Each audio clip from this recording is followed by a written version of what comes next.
history is an important ingredient into the Shakespeare authorship question. I think we know that. So I'm going to begin with a question, and before I get to the question, I'd like us to all remember that our Shakespeare was active writing in the late 16th century and the early 17th century. So the question is, why do we still see so many Shakespeare plays well over 400 years after they were written? I mean, how often do we see a Ben Jonson play or Christopher Marlowe play?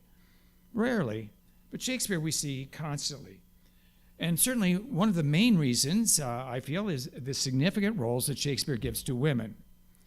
Now, it turns out that all of the plays, except for one, and the poems and the sonnets, take place among the nobility. So, of course, Shakespeare is showing us literate and extremely well-educated women with very large vocabularies. More significantly than that, Shakespeare shows us strong, determined, assertive women, definitely the equal of men. He does show many men on stage, but he also shows many women on stage resolving the issue their story has given them on a completely equal basis. And in fact, our Shakespeare has more roles for women in his plays, and these are usually large roles, than all other playwrights from his era combined. So, how does Shakespeare come to know or learn that men and women are equal? Well, I'll cover that later on. Now, someone might say, well, isn't this a very happy society where men and women are equal? Well, no, I'm sorry, no. We're going to look at commoners, and they're referred to as commoners. This is 98% of the population. In this hierarchical society in which the occupation of your father matters a great deal, it does not matter for women. Women are in a very low category, in the same grouping with outlaws and what they termed idiots. We would call these people mentally challenged people. But all of these groups, this society considered had very little value to their society. But the part B here is that in this society, only 30% of men and 10% of women were literate. This is indeed, in my mind anyway, a very, very different society than our own. So let's go right on to the Stratford man and his literary career. I'm going to be calling the man we normally think of as the author, I'm going to be calling him the Stratford man for the time being. And this is, of course, the reason why I call him that is because he's from Stratford-upon-Avon. Now, usually English literature professors who are vehement, it can only possibly be the Stratford man. I'm going to be calling them Stratfordians. So there's a lot known about the Stratford man, but what's known about his literary career? Well, we get our answer in 2013. That's 11 years ago. And it says so right on the title page. My goodness. So here we have, this is from Stanley Wells. Stanley Wells is the honorary chairman of the Shakespeare Birthplace Trust in Stratford-upon-Avon, now 96 years old. He says this. Now, I guess we have to believe him, but here's the point. He is honestly thinking that all of the bylines must come from real people. So this has to be true, right? Of course it's not. Of course it's not. We know that historians have said the 16th and 17th centuries were the golden age of pseudonyms, and almost every writer used as a pseudonym at one time or other during their career. So this is a society with many people writing with using their names, but also there are many people writing with a pseudonym. Can you tell the difference between a pseudonym and an actual name? Yes, there is a way, but first we want to ask, why are there so many pseudonyms? So it has to do with the fact that virtually everything must go through a censor. Now, we're going to listen to David Cressy, distinguished history professor who studies this specific period. He says censorship in England at this time was part of the communications repertoire, meaning it's done repeatedly, constantly. Now, many of our English literature professors don't believe there's any such thing as censorship in this era. And are they trying to ignore history? Or is it just convenient for them? So this is despite the fact that Cressy provides evidence. But we have to be honest, of course, and we need to know, is there another way to confirm all these poets and playwrights? And there is another way. We're going to listen to John Tosh to see why. Tosh is also a history professor. He's written a major textbook on for history majors. He says sources carrying the most weight, meaning the most importance at this time, are direct day-to-day evidence of thought and action provided by notes and letters and diaries and other personalized documents which haven't gone through a censor, which are not propaganda. Enter now Diana Price in 1999. She's an English literature professor. She believes strongly in the Stratford man. So she decides to search through thousands of personalized documents from this era, which would in some ways show evidence of a literary career for all poets and playwrights from this period. So, okay, what does she find? In fact, she finds evidence for all of the poets and playwrights that from this era except one. It doesn't matter if you call this man Shakespeare. Shakespeare is the real name of the Stratford man. And there are many Shakespeare families throughout England at this time, including London. Or if you call this man Shakespeare. So, and this is a new name. This first appears in Venus and Adonis in 1596 in this dedication. This is the first appearance of this book, of this name. One could argue, well, is this a pseudonym or a real person? And we'll come back to that in a moment. Now I want to talk about one of the reasons why it's impossible. It's impossible for the Stratford man to be Shakespeare. So some of my comments are thanks to Peter Dixon here. He's a researcher and historian. Now, we know the Stratford man purchases the Blackfriars Gatehouse in London, and we can see two signatures made on his behalf by scribes. We know these are made by scribes because they're abbreviated names. Only scribes could make an abbreviated name. Now, this is the specific property our Stratford man purchases. This is Gatehouse number 2, it's called. It's different than the Blackfriars Theater, which you can see at about 9 o'clock here. What happens in Gatehouse number 2? This is where Catholic priests come to stay on a rotating basis. And this is against the law and punishable in this Protestant country. Now, I'd like to pause. Religion today is not at all like it was in Shakespeare's day. Today, we can believe any religion we want or no religion at all. But in Shakespeare's day, you had to believe the religion of the monarch. In this case, Queen Elizabeth returned to England into a Protestant country when she ascended the throne. That's the religion of England at this time. So the Stratford man is what we would call a dissonant. In other words, he's going to keep his faith no matter what, as a Catholic. This building has what's called priest holes in it. These are special hiding places for Catholic priests. They're sort of like built into the fabric of the building, which I'll come back to. So here we have Pope Pius V, who is so angry with Queen Elizabeth for making England into a Protestant country. He writes a bull, which is a proclamation, and he says English Catholics no longer have to obey Queen Elizabeth, and they should in fact rebel against her and install a Catholic monarch. Now, to help them out, he's going to send Jesuit priests. Now, this is a relatively easy tactic for Elizabeth's government to undertake. So if a Catholic priest comes in through, let's say, a major port, they would be captured and executed.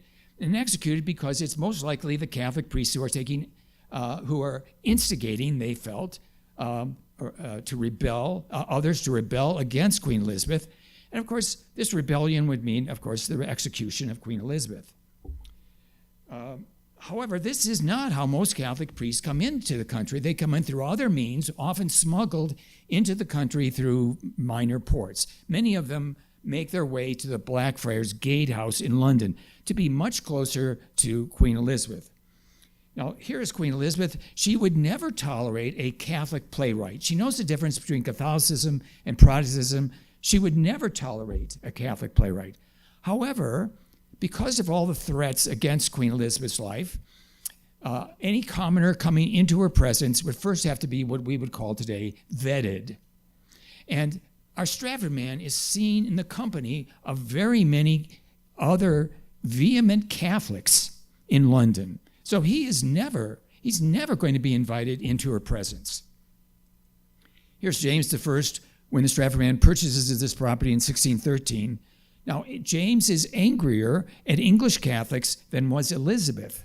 And the reason is because of the gunpowder plot in 1605, in which 8 militant Catholics, virtually all of these are from the Warwickshire area, the same area that Stratford-upon-Avon is in which they try to blow up the Parliament building on a specific day in which James, his wife, and his eldest son are there.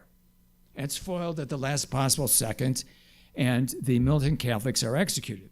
However, James wants this building to be berated and to take out as many Catholic priests as they can. So the government will come in and raid this property, and they know about the Catholic priest holes. They would find as many priests as they could find, take them out, and execute them. Any Catholics that are in this building, they would also take away and execute. This goes on in time for many, many, many generations yet to come. And certainly until the ending of this building, when it's destroyed by fire in the Great London Fire of 1666, along with all of the Blackfriars and St. Paul's Cathedral beyond. But the Catholic priests just migrate, of course, to a different building. So let's go on to another topic, and let's go to Shakespeare, our author. What is our author's real religion? And it turns out he's a Protestant. We know that because of this book. This is the Geneva Bible. This is one of the main Protestant Bibles available at this time. And we know that Shakespeare, our author, uses biblical references in this Bible, thanks to the excellent analysis of Dr. Roger Strickmatter, who's with us today. And he is a humanities professor at Coppin State University. And he analyzed this book. He found many biblical references and other biblical sayings that are also in Shakespeare's works. Other scholars have also found the same. Many biblical references that are specifically in this book also appear in Shakespeare's works. So let's go on to Stratfordians. There's 2 types of Stratfordians, as I call them. There's Protestant Stratfordians and Catholic Stratfordians. And I'm not talking about their religion. I'm talking about the religion that they believe Shakespeare, our author, was. Our Catholic Stratfordians prove this by looking at the lifetime historical evidence for the Stratford man himself, of which when the Stratford man purchases the Blackfriars Gatehouse, this is a crowning proof of evidence to them. One Catholic Stratfordian has said the Blackfriars Gatehouse was one of the most notorious Catholic places the Stratford man could have chosen in all of London. Compare this to what our Shakespeare Birthplace Trust says about this property, that the Stratford man purchases this property as an investment property, pure and simple. This is either A, extremely very naive, or B, they don't want us to know about all of the extensive history on this building. Another Catholic Stratfordian has said, when the Stratford man purchased the Blackfriars Gatehouse, he most certainly intended to strengthen the Catholic underground. Now, we know our Catholic priests take a vow of poverty. They depend on the charity for their earthly needs, which is basically food, on, in this case, London Catholics. But in these continuing times of famine, it is all the London Catholics can do is to provide a bit of food to the Catholic priests. Who's paying the rent? Well, there is no rent, and the Stratford man is not charging any rent, and he's actually very happy to do so. Now, it's true that when the Stratford man purchases this property, he purchases it with 3 other vehement Catholics. They provide a bit of the down payment, but they don't want to own the building, and in fact, it's owned by the Stratford man. They don't want to own the building because they remain in London. And so if the government ever catches them, they want to say, no, I don't own that building. However, the Stratford man can't say that, but he's all the way in Stratford-upon-Avon. So let's go now to our Protestant Stratfordians. What have they said in their thousands of biographies of the Stratford man about the Stratford man purchasing the Blackfriars Gatehouse? Virtually not a single word. And I'm hoping they're not hiding all this historical evidence from us. Here is James Shapiro. James Shapiro is an English literature professor at Columbia University.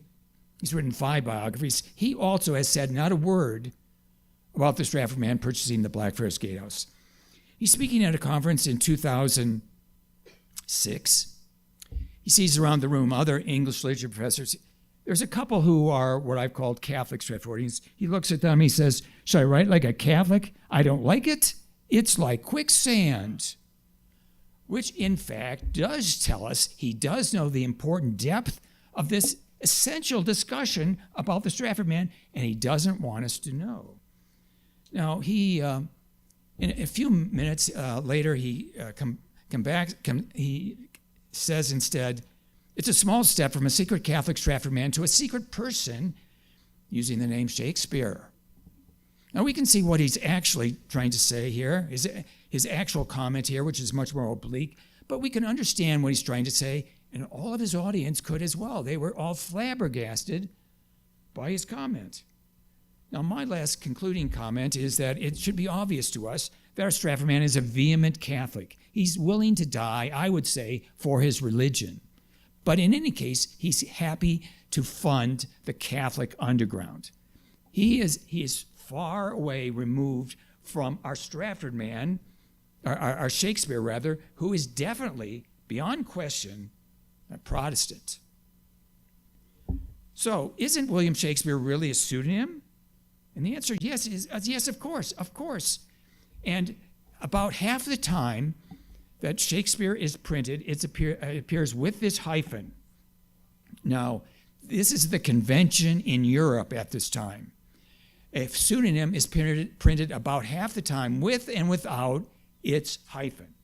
And this is true for everybody. Everybody knows this, except, of course, our Stratfordians. Here's some examples. Printers have no trouble with the hyphen at all. Stepping in 1920 is Thomas Looney. Looney had been a Shakespeare teacher all of his life. He decides to compile a list of attributes the real Shakespeare would have based on his writings. He finds the author is Edward de Vere, 17th Earl of Oxford. He's looking for a known writer in this period for which nothing is available under his name. He's looking for an enthusiast for drama. This is pretty important. So here we have the art of the art of the English poesy. There are notable gentlemen in the court who have written commendably and suffered it to be published without their own names to it, of which number is first.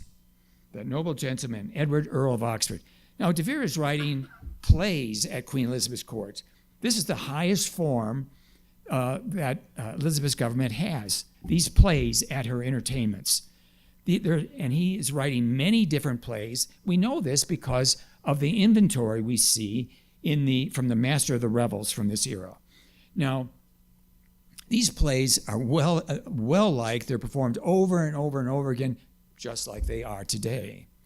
Who's performing in the roles? Well, it's noblemen who are performing the parts of men and noble women who are performing the parts of women in Shakespeare's plays at Queen Elizabeth's court in the first part of her reign. So men and women are performing the parts of men and women just like that, just like we have today, of course.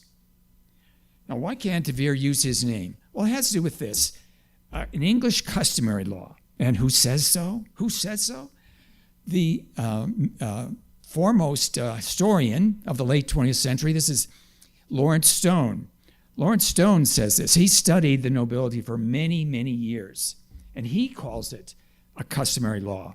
And this is a law which says that nobility cannot receive any recognition or monies whatsoever for any commercial venture, which means writing plays, poems, and sonnets, acting and taking monies, and so on. They can be patrons only.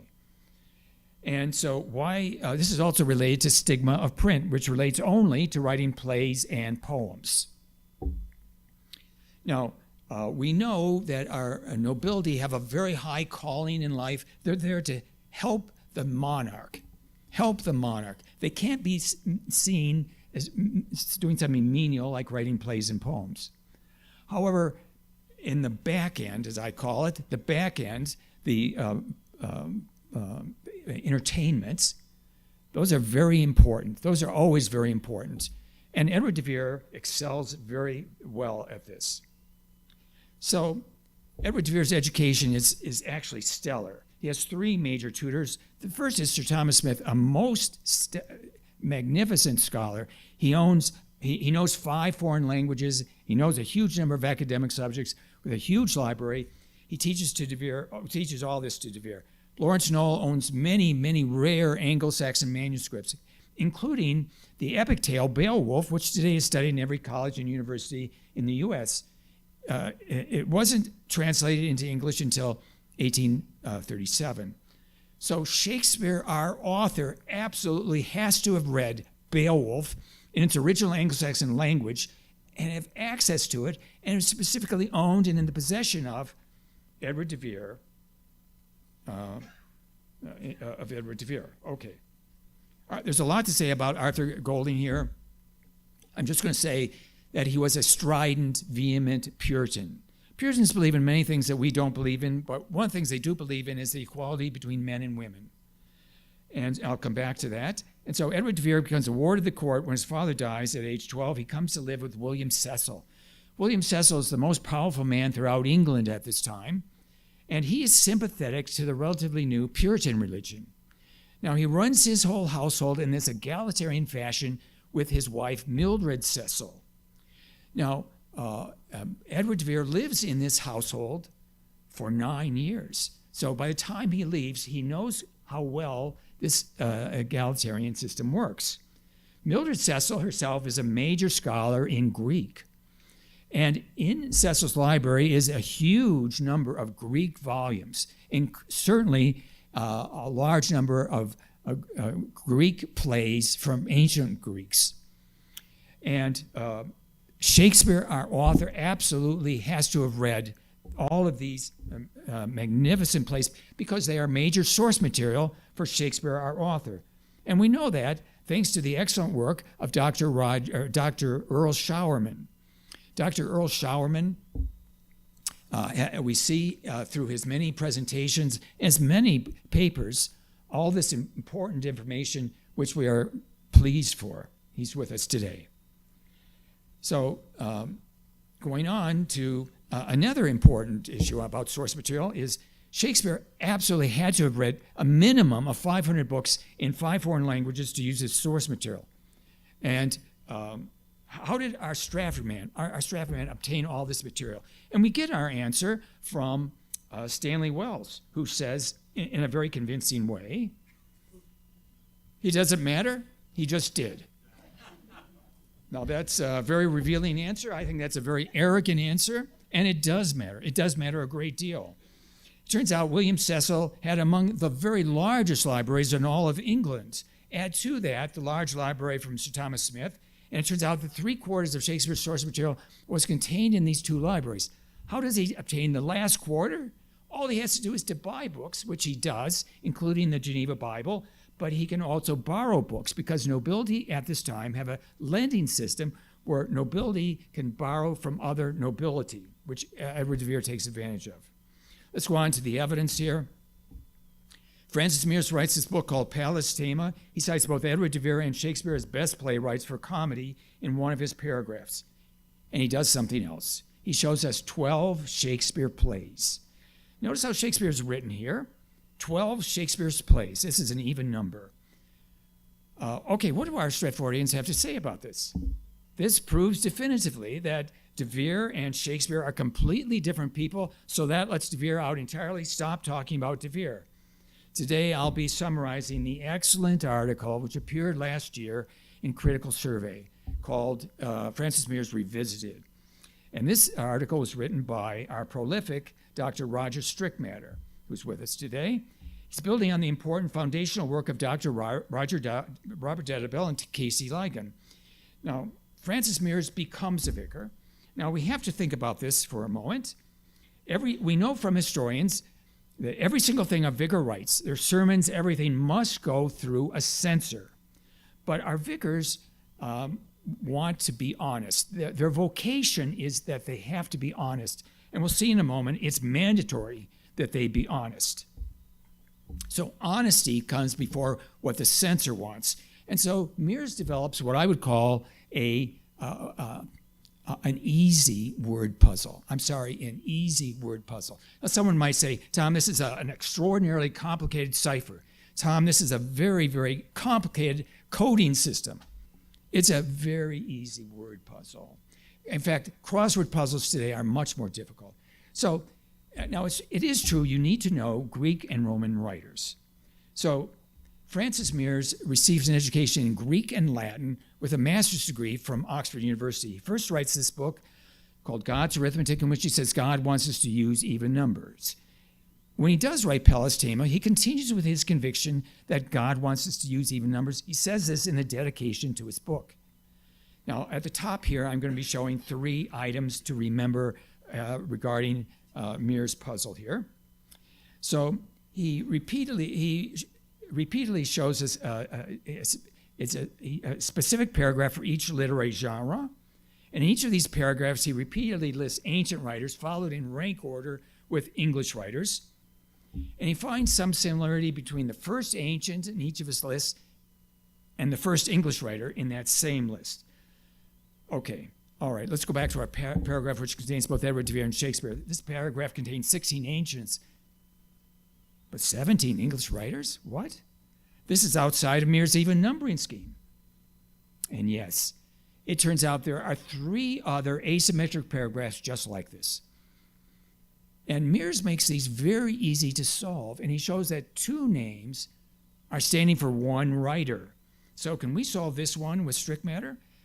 So to understand Mears' thinking, we need to identify which ancient writer corresponds with Shakespeare. Shakespeare, of course, is in the 8th position, and we remember there's some similarity between corresponding writers. Turns out that Aristonymus is in the 8th position among ancient writers, and this Greek name literally means aristocratic name. Fortunately for us, strict matter has credentials in Greek, but then so do many of our English literature professors also have credentials in Greek. And what have they found, and why haven't they been telling us this? So Mears' meaning is that Shakespeare is a pseudonym for an aristocrat, and Edward de Vere is the only aristocrat on Mears' list, so he's telling us Edward de Vere's pseudonym is Shakespeare. He's also showing us who writes these 12 plays. Now, Francis Mears mentions a large number of English writers, as you can imagine, but there's only one with just a word. And of course, it's Shakespeare. Francis Mears already knows this name is a pseudonym. So has any other English literature found this? Here we have Don Cameron Allen. Don Cameron Allen was an expert on this book in the 1930s, 40s, and 50s. He was a strident, vehement Stratfordian. He was an English literature professor at Johns Hopkins University in Baltimore. He says, Mears even might be expressing a hidden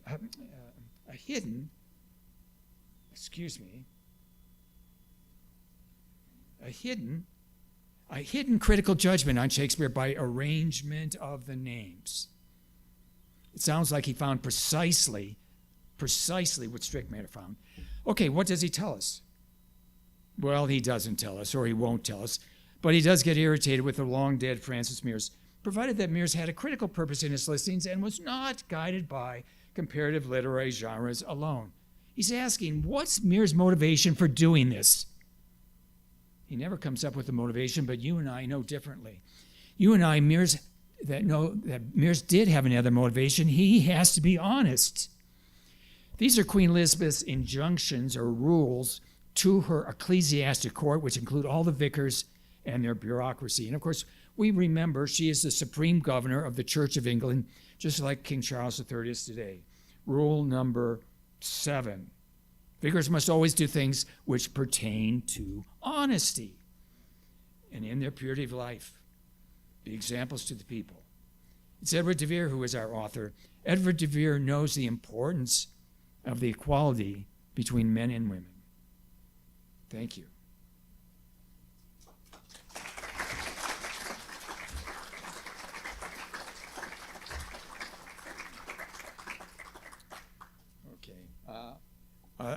Are there any questions? Mic over there so that people watching online can hear the question. Yeah, Brent has a question. Who was it? Brent. This is a little loose at the bottom. Just be careful. Excellent presentation, Tom. Thank you. Thank you. 2 little questions. One is, how do we know the Shakespeare who bought Blackfriars was the Shakespeare of Stratford? And Did you say he didn't buy it until 1613? 1613 is when he bought it, yes. The signatures are, all of the signatures have been, I would say, authenticated, if I could use that term, by our Stratfordians themselves. They are happy, I guess I would say, to confirm those are the handwriting of our Stratford man. And that's what I can tell you. As far as the another William Shakespeare, I don't have any knowledge of a Shakespeare who's a Catholic. So a lot of the work that's been done about his upbringing suggests that Shakespeare back in Stratford-upon-Avon was a Catholic. Any other questions? Tom, if you, Coming over.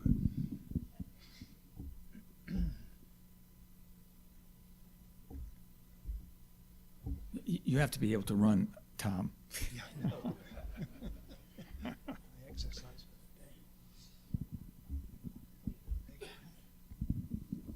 The 1613 date.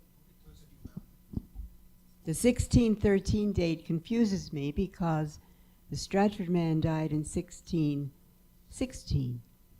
Right. That's right. Right. He buys this property and I would say hightails it right back to Stratford-upon-Avon and is dead in 1616. One of the things I might argue here or present here is that there is only one person who visited from London on Stratford man's deathbed, and this was a so-called renter in quotation marks, meaning he didn't pay anything, who was lodged in this particular property, the Stratford man's gatehouse here, and in fact, this particular person is also a vehement Catholic himself. His son actually left England to go to a Catholic university to become a priest. So we know something about that person who visited him on his deathbed. Thank you, Tom. I had a follow-up on the first question.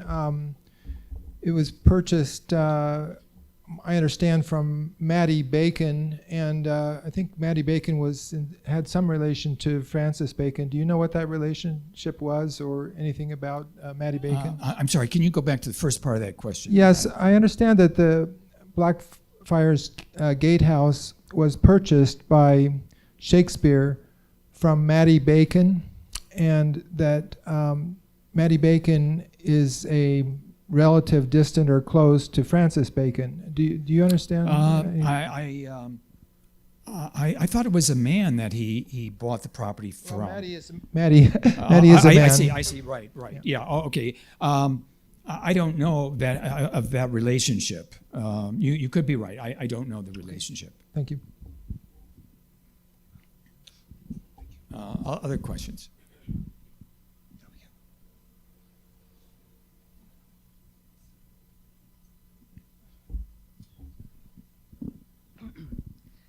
Thank you, Tom. And I really appreciate many of your videos you've posted, by the way, including the video on the concept of equity. I really sure. love that video. Can you talk a little bit about when you were making your point about how it's impossible that the man from Stratford wrote the works? In one of your videos, you talked about how the grain merchant was in the hunger business.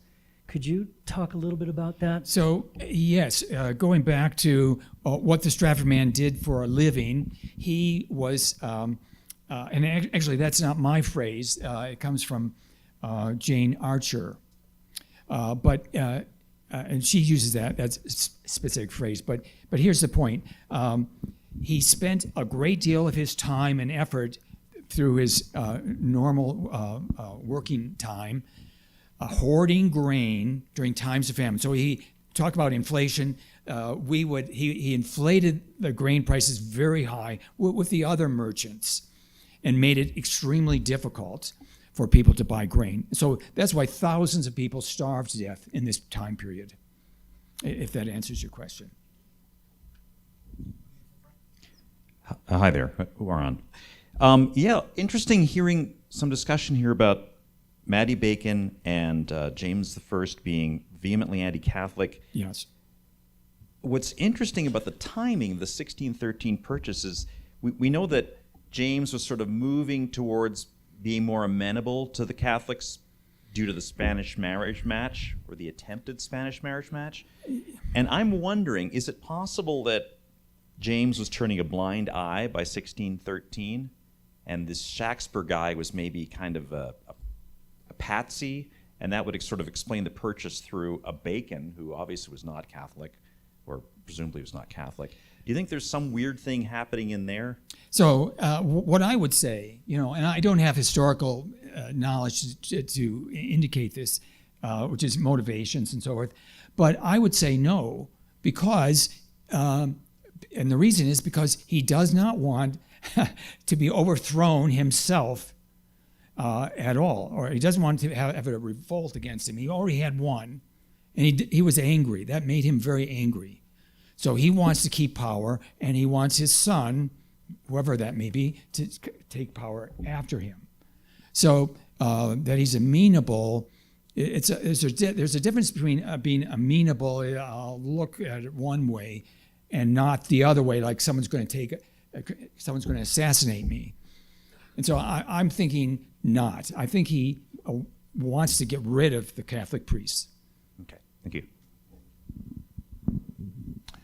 Any other questions? Thank you, Tom, very much. Oh, there's one back there. We've got to be very quick because we're at the end here of this time period.